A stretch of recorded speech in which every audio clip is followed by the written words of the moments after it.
Empiric, as you know, are hosting this event. We're a UK recruitment business, but today isn't about recruitment. Today is about getting good people together and having us share ideas, talk about issues which we're all faced with in our business and how that affects IT. Without further ado, I'm going to pass you on to Morten, who's going to go into today's presentation, and thank you in advance. Thank you. My name is Morten Einer, and I'm an interaction designer. I started out before the internet. So I started out as a designer, and I have a typographic background, so this thing with having like a craftsmanship was sort of ingrained in my education from the start. And that sort of approach seems to be very valuable when I work with interactive services today. And I've been asked to talk about communication in innovation. And then you might ask, who am I to talk about communication in innovation? And actually, there is some merit to this. Almost exactly 10 years ago, a little bit more, I was presenting this project together with the Stockholm University, where I had created communication method, a way of interacting in the business. And I wanted to test this method. So I approached the Stockholm University, and they found 2 students for me. And we started to talk about effective communication. And they started to look into the literature in the matter. And as it turns out, nobody has ever created a way of measuring effectiveness in communication. They were nowhere to be found. So these guys, absolute heroes in my world, they set out to create one. So they created this measurement system, and so in definition of what is effective communication, they turned that into a questionnaire. And then I told this communication method for 2 different groups of people that were working together. And after 2 half days of seminars, 4 weeks later, they could measure scientifically proven improvement of the communication. So, and apparently, as it never been done before, that was quite a breakthrough for me. So what it all came down to was a set of structural pointers, you might say, in how to write emails, how to structure a call, and so on. And as it turned out, this theory I had about the structure in communication seemed to be true. But communication has always been a special subject for me, a special interest for me. And the interesting thing, if you think about effective communication, the thing is, everybody being, wanted to have it, it's a whole other story if you are able to define it. We want communication to be effective, and there is so many levels of this. Before I go into specifics about what we might do or how we might think when it comes to communication in innovation, I want to talk a little bit about communication, in detail. The first thing that strikes me is that communication is very personal. So for example, if we are having a dialogue with somebody and we think that that person is not doing a very good job. I mean, we have all seen the block emails with lots and lots and lots of text and 20 questions mixed into that, compressed. And it takes so much time to do. And the hard part is to tell the person, right? It's like, you have a communication problem. It's like giving the person a slap in the face, right? So it's very, very personal. And for all people that I work with, I make sure in the beginning of the interaction or the collaboration that, is it okay if I give you detailed feedback on your dialogue? That's something that I think needs to be established because it needs so much trust because it's so personal, right? Also, it comes from like a spinal cord. So when we talk, when we communicate, when we write emails, it's going to be done using the same method every time. So if you see emails from a certain person, these emails are going to look exactly the same, no matter what that person is talking about. So we sort of have these habits of speaking and habits in interaction with other people. And that's actually an interesting thing. With this template, we could actually turn people around and make them talk in the same way. And very interesting things were happening when we did that. So I have to sort of start with this air of communication and meta communication about how we talk to each other. That has to be a solid part of the collaboration right from the start. Anybody heard about Gottman's Love Lab? This is a professor at the Washington University. He has set up a lab that basically views couples arguing. And then they have followed these couples, and based on what they are saying to each other, Gottman and his colleagues can predict with up to 94% certainty if these people are going to be married in 5 years. So they have found markers in how we talk to each other that actually determines if we're going to stand each other or not. What they come up with is that we have to be constructive, like positive, and lift each other's up 5 times more than we give criticism in order for a marriage to work. So this is very interesting when we take this knowledge back to our work situations. How are we speaking to each other? Are we appreciating each other with our words, or are we not doing it? And then, how much tension do you think that will come from that ratio we might have? This is also supported by one of my personal heroes, Dale Carnegie, How to Win Friends and Influence People. If we were to convey this in very short terms, he would say, never criticize anyone for any reason. And he's saying that if you criticize somebody, they're gonna not listen to it, and they're gonna think that you were a jerk. Yeah? So, I mean, if people are going to justify their actions regardless, so criticism might not work. What might work better is actually giving people, praise in advance, and then people tend to meet up against these expectations. Effective communication. I would state, based on my experience, that communication will basically be 80% of our success in an IT project or like a digital innovation. I would define it as a tool, right? This is a tool that we're working with. We have this toolbox with all the crafts and all the knowledge that we have about like databases and design and everything. And then I would say that communication skills will be in that toolbox. Okay, so when we have this tool, there's basically no discussion about it.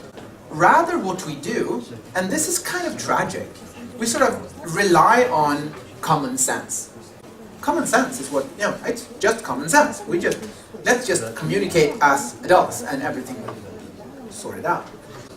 Working together in a highly, stressful environment that a startup maybe can be sometimes, relying on common sense is just not good enough. When we talk about communication, we sort of mix it with so many other things. If you're in a team and you have very good communication, it's not only communication you have. You're actually doing communication and then adding value, doing work, doing your job basically, and sort of doing that really effectively feels like good communication. There's actually so much things that you do based on that, with that information, and what I would like to say rather is that you're using this tool in a good manner. So there's some pieces of the puzzle here. So if you share values, so if we take this startup for example, maybe it's people that already know each other, and if they know each other, they have common values already. We need to know constantly where we are in the process. If we have different information and are acting on these different information, we're going to basically split rather than do something together, right? Also, autonomy and initiative, that you actually are allowed to take initiatives and do stuff and do it by your own accord, is also a very, very big part of this feeling that we have great communication. And then also microstructure. It seems like if we are communicating in the same way, and that people can predict how my messages and how my calls and how I'm going to act, then that makes communication effective. Because they don't have to, read it all from scratch all the time. In this template that I created, all emails should end with an action list, with a bullet list with the things you want people to do after reading the email. And if you do that, if you add that to every email, you will be amazed how intelligent people will be. Let's have a look at the method that we commonly use to create IT systems and digital innovation, how well they match these different factors. So, effectiveness, flow, and commitment. If we start with the old waterfall methodology, where you have like a requirement, and then you do design, and then you do whatever you do, and then you do some kind of development, and then you do testing, and then you're sort of publishing. So if you learn anything, you better not notice it. And it's not going to be appreciated. That was a very good idea, but I don't think we're going to be changing 35 pages of requirements just based on that little idea. But the thing is that it's very effective if you know what you are going to do, because you have done it before, and you know the methods how to do it. For example, I work a lot with e-commerce, so implementing a payment method on a site. It's just, let's just do it. And you have like a checklist and you just run through it. Very effective. And also doing some task, like a part of some task that you're doing often, in a kind of waterfall fashion, kind of makes sense. Right? In communication though, I see a lot of problems with this approach, because you're not allowed, you're not supposed to, talking is going to be in that same fashion. Okay, moving on. Agile. Actually, agile development started in the 50s as like a reaction to the waterfall method. But it really took on when the Agile Manifesto was published in 2001. It comes with some principles that has to do with flexibility rather than process, right? But when Agile was created and founded, it was very focused on development and the development team. So me as a designer, I was not really invited. You know? The development cycles, most of the time is focused on the development team. And me as a designer, I have to run around like crazy to adapt my, the way we work with the creative side of things, which makes it kind of unpractical. If what you are doing is unknown, but the method you're using to make it happen is known, Agile will be a very good idea. The thing is that if you are venturing on startup scene and you're doing something that has never been done before, Agile cannot really help you that much. Because if you are building a brand, Agile will not be a practical method to use. And now I think that we can't do the brand first and then the design and then something, because then we have waterfall, right? So everything needs to happen at the same time. The next step of this is the lean startup movement, for example. Lean is a start in this, but it's basically taking a step back from only focusing on the development team and focusing on the whole business. So everybody can be invited. So what happens is that you start with something, you build something, and you present it to real customers. And then you measure how happy the clients are. And then you learn stuff based on that. And the last step is that you ask yourself, well, based on the customer feedback, was this a good idea? Will we persevere, or do we need to pivot? By doing this, applying this method, we're not focusing on exactly how we are doing the software development. We can do it, in a method that works.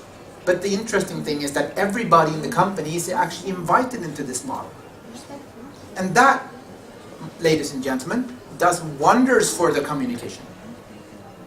In the Agile project, you have the Scrum Master and then you have the product owner. That person should just answer any question the development team might have. And if you, preferably, and it's a client representative, they should sit in the development team, just being there for the development team, cater for their every need. And that's a bit unpractical, and I haven't yet met the client that is willing to commit to that. Eric Rice is the author of this book, and I can definitely recommend a read. If you don't have time to read, you can just search for the Lean Startup on YouTube, and a couple of YouTube videos with Eric Rice will pretty much give you the inside scoop. So, and Lean Startup, this approach is very good to use if what you are doing is unknown to you, and the methods that we need to use in order to make it happen is also unknown to you. Then you can sort of do something, test it on real clients, get feedback, and then get more knowledge, and then you can take it from there. What happens with communication here is that you actually start to get interested in the clients. I mean, you can have backlogs and requirements until the cows come home. It's when the end consumers starting to use the application, then everybody we can see how well we are doing. Right? These methods are good and all, but in reality it doesn't really look like this. Well, we start with something, and then we talk to the designer, and then he talks to the database person, who then talks to the client, and then we go back, and then we have other things going on, and so our method seems to look something like this rather. So these clean, nice rotations where we do design first, and then we do implementation, and then we do this and that, and then we, it simply just don't happen. Because reality doesn't work that way. And also, if I'm designing something, It's not like 10 people in the development team are going to sit around and wait for the new design. Sometimes we have too much to do in the design department, so that the development team needs to take initiative. And then it's when it all gets messy. And the thing is that I think that messy is actually the reality. We're trying to make it neat and clean, but we're never going to succeed with that because it's messy at its core. So what we are doing, taking the background that we have in communication and seeing communication as the basic tool that we have, with 80% of the result deriving from it, we have applied a slightly different approach. What we do is that we define something that we call the concept. The concept can be like a sentence. We are going to build this app for furniture renovation thing. No? That might be our concept. And we take this concept and we go to somebody, or we know target group analysis ourselves, and we start processing this. And when we have processed this, and when we sort of return to the rest of the team, we're going to have a result, also going to have knowledge that is going to change the concept. So when you do something, when we do our job, we're going to generate knowledge, right? And this knowledge, when we come back to the rest of the team, is like, well guys, we can stop doing that. It seems like it doesn't work. Or we have to do like this instead. So every time we are actually adding value, we're actually changing everything. So the next, when we do like data modeling or something, we will come back with new information that will change it all. And this goes on and on. And the thing is that this also happens at the same time. So I'm designing something, and the development team is developing, and everybody's doing what they're doing. And when I come with like a delivery, we must be ready for the change that is coming, right? We're going to be, we need to be primed and curious about what your colleagues bring back from their work. This is what we need to talk about. Because otherwise, we won't be able to handle the change involved in these kinds of projects. Everybody has an important role in everything else. Everything is connected like a ball of wire. I need to know what the developers know. I need to be there, and I need to have eyes on it. And I need to know what the client is doing. And most clients that I meet have the waterfall approach to these projects. Most clients want to sort of set the budget, tell you what they want, and then when the project is done, they want everybody to be done and happy. When you're going to scale this, there's going to be some hardship when you're working in triangular organization. Somebody at the top that has all the authority, and then a bunch of folks in the bottom that has all the applied knowledge, and then you have all these people in between, the two M's. Have you heard about the two M's? The meetings and the managers that are sort of preventing business from happening. And for us in Whiteboard, we don't even have an office.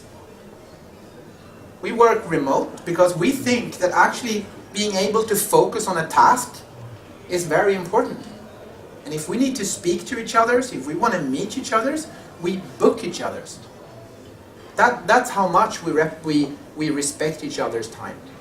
So just running around screaming in the office is very bad for business, basically. Because what we long, if you ask people, where do you go if you want to be really productive? It's like 20% says the office. But there is hope, actually. If we have large triangular organizations, there's insurance companies, for example, that realize that their IT is so stiff, so they can't do anything with it. And what they do is that they start their own competition. Hey guys, you have a lot of ideas. Now we're going to stuff you in the basement. And you're going to create our own competition.